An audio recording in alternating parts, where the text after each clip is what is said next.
Ke nna Martha Machomane ke ile ka ngwalla ntate Moremi ba mphounela ba mpitša mo radiong ka tla radiong ka tla ka bolela le yena mpotša ditaelo tšaka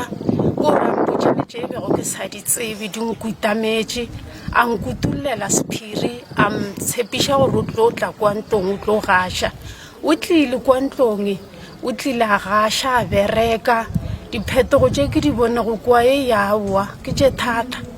kwa radio ke ra kwa gae gore ka bona e yawa di tše thata go kitima dilo ka mola go kitima dilo ke gone jalo awa a ke sa di bona di utšela le kwa tleliniking ke sepelago awa di utša ka di sepela gabotse ga gona bothata ba nthušitše batho ba gore e be ke sa tsebe gore go riega mo go nnane ba nthušitše ka kudu ntate Moremi le ntate Morota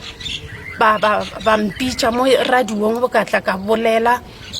mathata ka moka ba nthuša ke a ba leboga kana ke bona diphetogo kwa ntlong.